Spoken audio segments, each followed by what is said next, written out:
up, get out right out of your bed, that's your quicksand. Getting rid anxiety and head, you can fix it. Rid of stigmas, all of them you said, we ain't listening. Just remember, try to do your best, you can win this. Maurice Benard, State of Mind.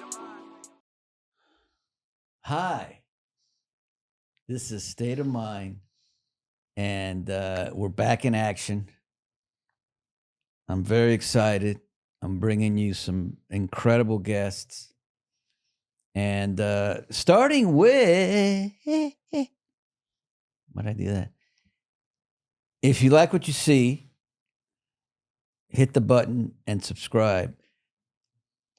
We would love to hit 200,000 subscriptions, and then I'll quit the show. Thank you. Who do I have today? So I have today, these are like the part two people, because I bring back people for part two. Usually they're my friends. Usually they're popular. And usually they can act. And that's what I have today. Somebody who has become very popular on General Hospital. Not as popular as me, but he's going right. Well, actually, he's going to Graceland, and I'm not. But he's a very good actor, and he's got incredible abs. But that's not who he is. Who he is he's just a good guy. Okay, people.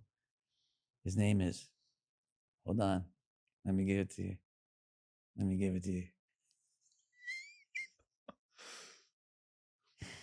His name is Evan HOFER.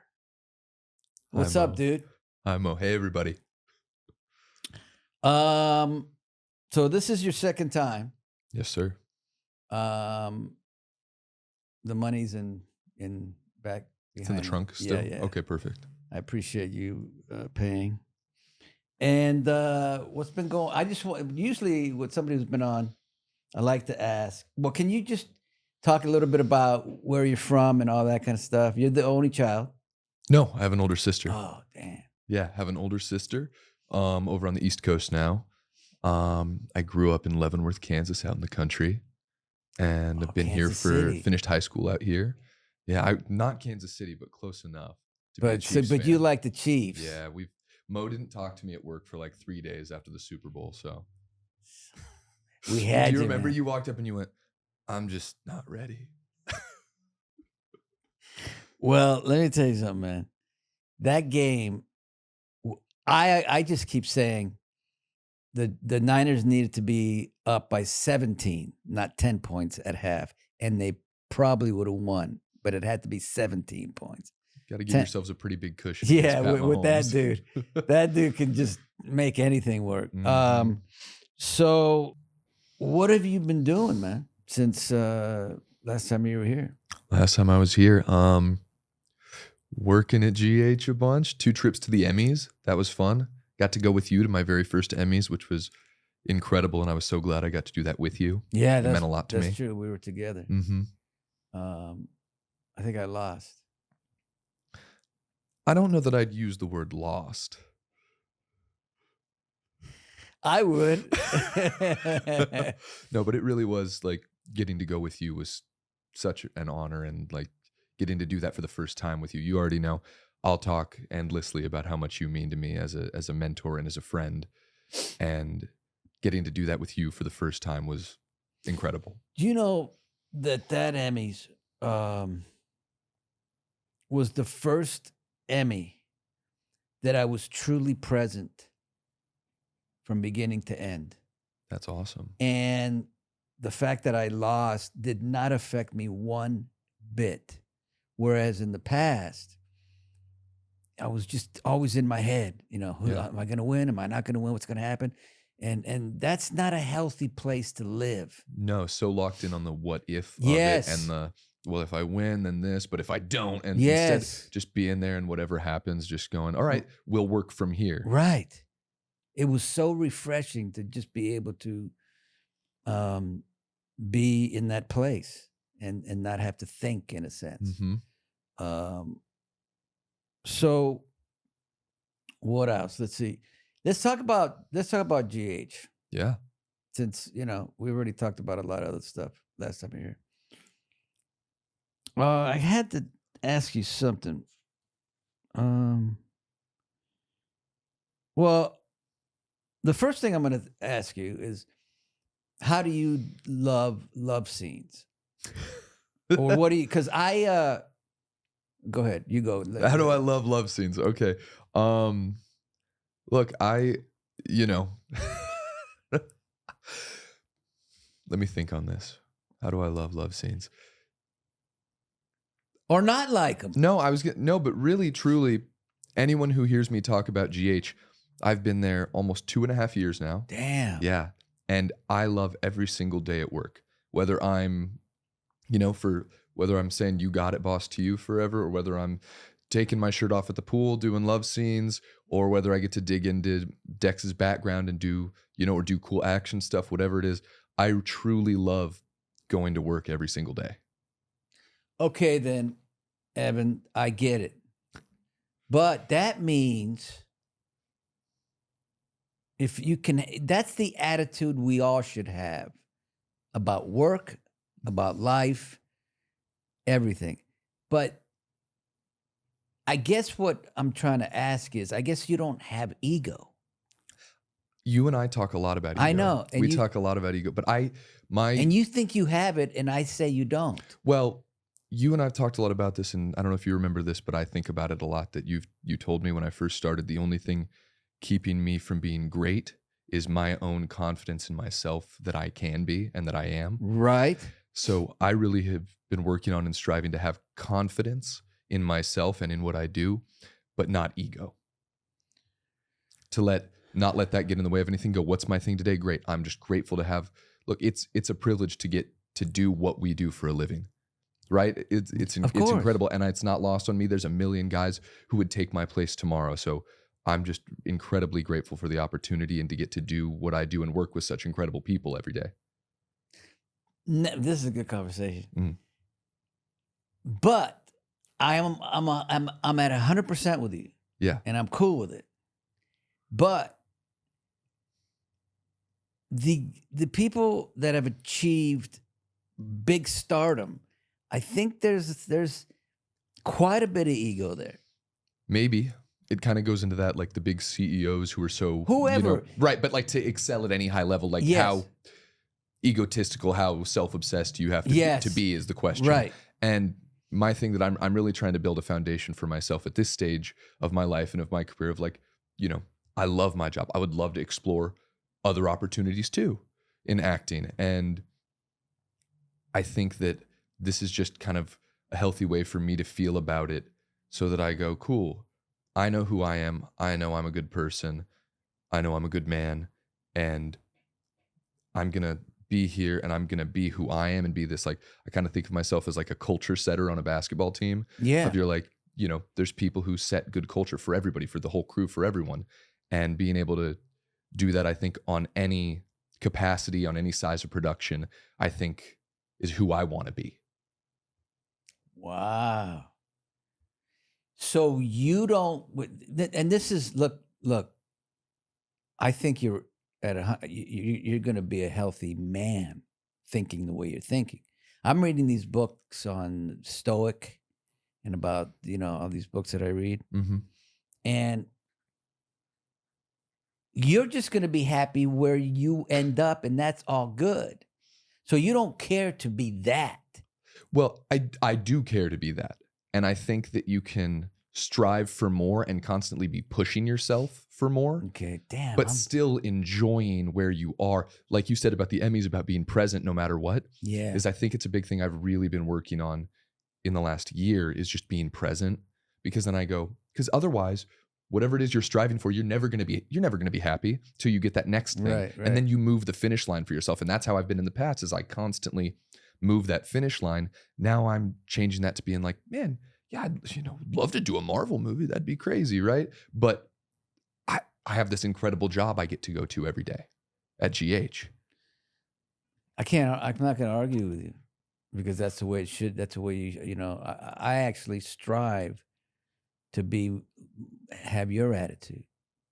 then, I've had to work really hard. And I think it's gotten me in a lot of trouble because I take everything too personal.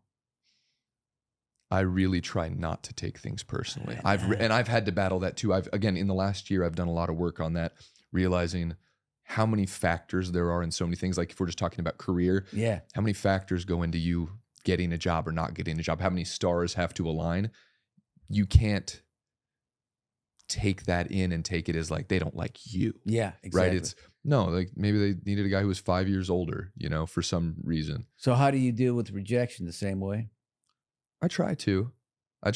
Having GH helps a lot because I always say I'm like, I have this incredible job to go to every day. So it's, that helps. I need to feel productive. I'm the type of person who needs to feel productive. So having that base to go to really helps. Yeah. I mean, it does. When I was auditioning for things, I was so nervous all the time that even having GH didn't matter. That's how far into my thoughts I was. Well, can I say as we've talked about the ego stuff and the taking stuff personally, do you feel as though you were just putting this pressure on yourself because you knew where you wanted to be and that you no, I want to be seen that way because and if I'm auditioning for this, if it doesn't work out, then I'm not that? Did you feel like Yeah. That's a good way of putting it. Yeah, I mean, mine was I think with me is a lot of self-worth and always having to prove that I'll show you. Yeah. You kind of had that chip on your shoulder. There's I would say I relate everything to sports. Yeah. There's two types of players and different styles of coaching. You're the chip on your shoulder. Yeah. Like, I'm going to prove you wrong. I need love and support. Please, please lift me up. Yeah, right. I'm the chip on your shoulder. But the problem is when you're mentally ill and you have that chip on your shoulder, you're going to get in trouble. And that's what's happened to me. So I just, I think we both are striving for the same thing. We both just want to be at peace, joy. Yep. I told you just when we started talking here that I was home and where I live and just going out in the sun, I went, God, this feels so good. Whereas a month ago to whatever happened, it was dreadful. Just in a month, it goes from this because it's all this. Right. It's where you're at here. Absolutely. And now everything for me is just watching baby Milo. I'm watching it. You watch it differently. Well, yeah, and it brings you a different level of peace and joy. Yes. As you said, when you're in a good place. Exactly. When you're in a good place, everything's good. Everything's good. Everything, food tastes better. But we should all strive to be in that good place. And we're not always going to be, though. And I think that's a good thing to understand, too, is why we all strive for that, and we should strive for that. Yes. There's times where we're not going to be. No, we're going to be not. down, and we need our people to help pick us up. But we also have to remember to meditate. Got to do the right yoga, stuff. Work out, do whatever you need to do to stay in the right peace of mind. Do everything in your control. Yes. And there's still going to be times where you're doing all of that. And it doesn't. Yes. But you know what should happen then? It won't be as bad. The lows won't get as low. Yes. Yeah. I can deal with a lot, but I cannot deal with too much. I'm tracking that one. It's too much in my, a lot is, but too much is for me too much. Yeah. And I'm like, I'm out. All right, let's talk about when Sonny, I don't know what Sonny, what fire me? Is that? Nah, Sonny beat you up or whatever. Oh, yeah. Yeah. And what happened? Well, I was excited about that because I finally got to work with you more because, since our breakup, since the Sonny Dex breakup, we hadn't gotten to work together as much, and that made me And you said very that sad. Scene where I came up to you, you saw something in my eyes or something? Yeah. Yeah. Oh my gosh. Yeah. When you walked up to me at that wedding, I was like, they said cut, and I was like, are you good? You were in it, and it was great, and it was incredible because I didn't have to do, like we said, then you don't have to act evil, when you're being. Man. Yeah. It was evil. Yeah, I mean, I had a problem with beating you up because it's like you're not a bad guy, and Sonny's not. I know Sonny's off his medication, but how far you want to push that Sure. to beat up a nice guy? I know you ratted on me, or whatever. Yeah. But it's hard to, I don't know. I could justify it for Sonny of like, it's kind of a crime of passion in a way of like, I think that, I know, at least speaking for Dex, like I loved Sonny. I loved Sonny like a father, that like the father that I always wished that I had had. Right. And so for all of that to happen, like me never swinging back at you or anything, was this like almost like reversion to this like childlike state I get you. of like, and but just thinking about like all that love that was there, and something like that can only happen where there was a lot of like, I don't know, a lot of emotion, Yeah. right? Like if you didn't care about me, you didn't care about me. You'd be like, yeah, whatever, man. Have fun at the wedding. No, I get it. You were justified in everything that you, with me, even though my son is off his medication, but it's like, he's just got to get back on his medication. It's you know what I mean? Come on now. All right. That's not the, what else did I need to talk to my friend Evan Hofer about? Let's talk about not, you're going to Graceland. Yes, sir. How do you like Graceland, and what's up with Graceland? Going to Graceland again, which is an honor, and I mean, I love it. It's great to get to hang out with the fans and talk with them, and just see all the support for the show, and you know, get reminded of, if you ever lose it, like this is what we do it for, is these wonderful people who come out here to support us and watch every single day. And it's cool to be able to like provide a cool experience and be part of a really cool experience for people. Yeah. I love the fans, man. Mm-hmm. Me too. I mean, you told me when I first started, I wonder if it's on the first podcast where you said, you go, our fans are unlike any other. And you were absolutely right. And I didn't really know yet because I hadn't met anyone. I had just started. Unlike any other. The support I get from this show is truly unlike anything else. Well, I think it's just a fact that they're because what other show that you know of, movies, nighttime, Netflix, Amazon, Hulu, that you're in their house every day. Right. A movie, you go, wow, I really loved that movie. And maybe there's even movies that are super rewatchable. We watch all the time. And you're still just like, yeah, I see it a few times a year. Yeah. Right. But our show's on, you're right. We're in people's living room every day. Every day. And you sit and like I told you, I think I told you maybe the last time, but you know, the 8 story was 1 year played out in real time. Yeah. Can't do that anywhere. Where he has AIDS January, and December he dies. And it's just played out that whole year. Mm-hmm. It's a beautiful thing. And like you also said, the turnaround time on our show, being able to, you know, see it a few weeks to a month after we filmed it, and kind of see in real time. Yeah. Like kind of what we were going through in our lives. Yeah. What, you know, just as actors, how we were changing and kind of constantly getting to see that story evolve. Yeah. I mean, I told you also before we started that I had gone through something, and I'm watching on air now. I think when this airs, it might be gone, but because I thought what I was going to see was not good at all. Yeah. And I'm proud of myself to say that I can tell, but you really can't tell. I mean, the way I can tell, you know how I can tell? Well, because I lived it. But I can tell when I'm looking down a lot. Interesting. And I don't look it in the eyes. I do all the acting here.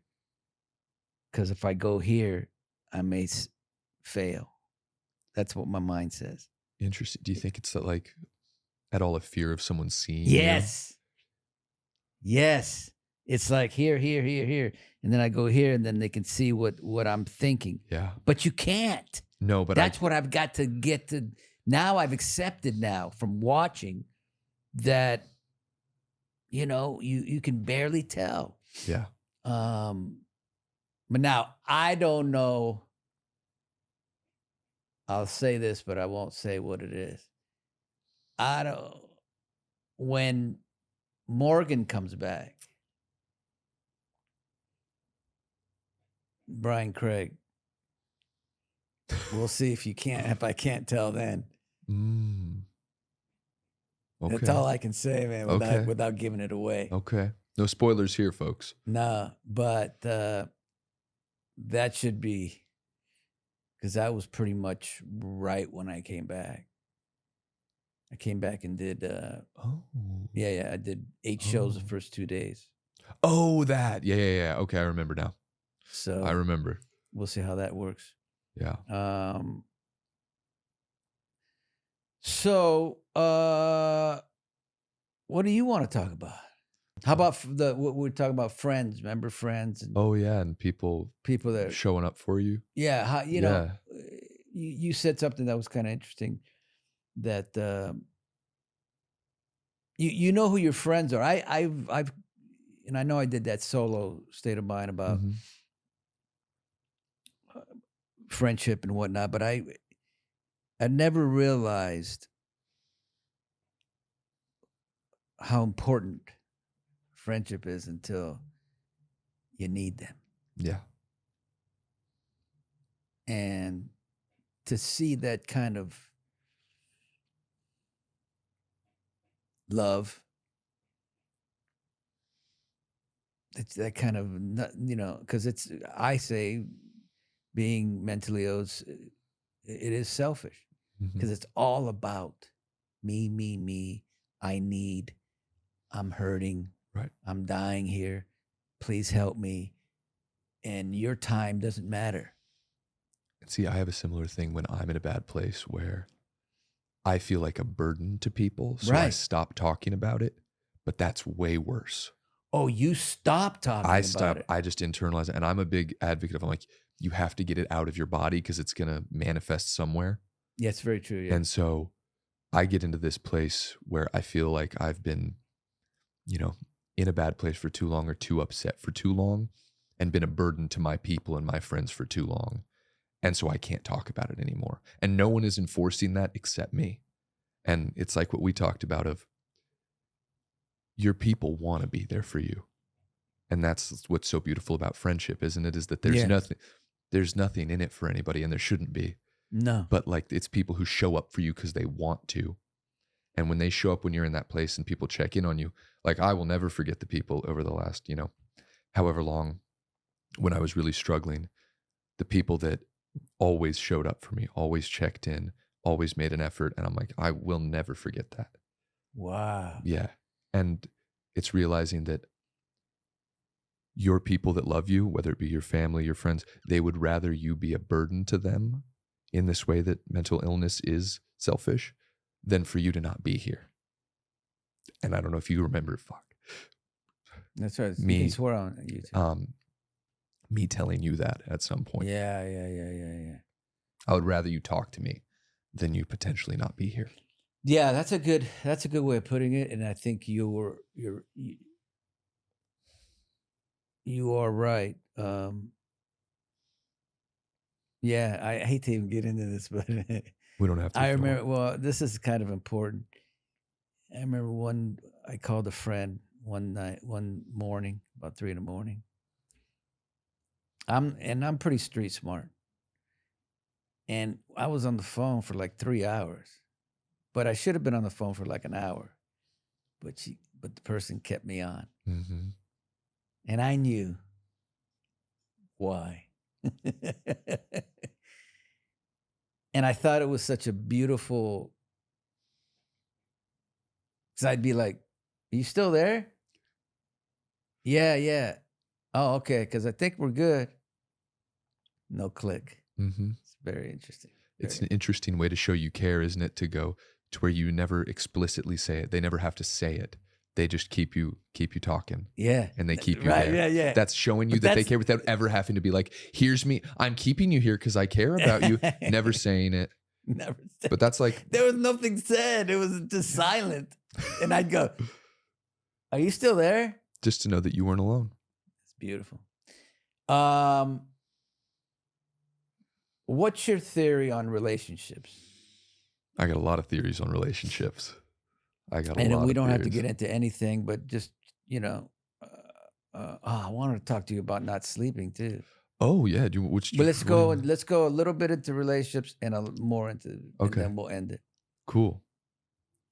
Relationships. I think you and I have talked endlessly about relationships. Endlessly, yes. Endlessly. And back to the friend thing for 1 second. You, when I was having a really hard time, you would always call me just to check in and see what I was doing, Yeah. see how I was doing. And I was always grateful, and I will always be grateful that you cared, and that there's nothing to get out of it. It was, me having all these feelings and everything, and it feels very selfish and like a burden. So you would reach out to me so that I wouldn't feel like a burden. Yeah. And Yeah. that is an incredible thing that I think, again, it's why friendship is so beautiful. Yes. Yes. And I've been where you've been with relationships, and that shit hurts. And sometimes it's not fair, Mm-hmm. but fair or not fair, it hurts. And but guess what? You are gonna be like all this pain. You'll become better. Mm-hmm. You will, in your next relationship, I don't know when that's gonna be. You're gonna find somebody that's just phenomenal. I Thank you. will bet on that right now. Thank And you'll go on and like you are now. Let me tell you, just this interview. Mm-hmm. If you watched your first interview and you watch this interview, it's a different guy. Yeah. I was going to say the man I've grown into over the last, what has that been, 2 years? 2 years. 2 years. Mm-hmm. You were a boy and you're a man. And if you watch both, you'll see here so much depth, so much opening up. Mm-hmm. I couldn't get you to open up last time. I don't even think, I think I stopped trying. And here, I'm very private by nature. I know you are, but here Yeah. you did what a man does. Now, I'm not saying it's not good not to open up. I have state of minds with people. We talk, it's good, it's all good. But this is what it's about. And I was just interviewing a 49er yesterday. Same thing. This is what makes these shows, not just my show, all shows, interesting. And this is how you help people. And that's what you always remind me of as you go. This is how you help people. You're like, you're never alone in any experience. People are going through something similar. Yeah. They're going to go through something. They've been through something similar, right? Yeah. So being able to kind of voice that for people, because I know I hear you talk about stuff that I've been through or I'm going through, and it helps me immensely to know that I'm not the only person who's ever done this. Exactly. Okay, so anyway, look, on that note, I'm going to conclude this. I'm going to tell the audience, kiss your ass a little bit. So let me just say this about Evan. Like I said, it's like two different people in front of me. Why is it two different people? I want to tell you why. Because what he's been through. What else is it? Right? And he was cool. It's like a song, man. Parliament, you guys, nobody knows this, but I'm going to say it anyway. It's like a song Parliament sings. And somebody went to go see the Doobie Brothers. And he goes, Doobie Brothers was cool, but can you imagine Doobie in your funk? Which means, well, the Doobie Brothers are they're not Parliament. Parliament's very funky. Mm-hmm. All this music that's so funk. And Doobie Brothers are cool, but it ain't, that's what they're meaning. And that's what I'm trying to say. You were cool back then, but this is somebody who opened up, got deep, was telling his truth, and I appreciate it. I appreciate you. State of mind, next time. Bye.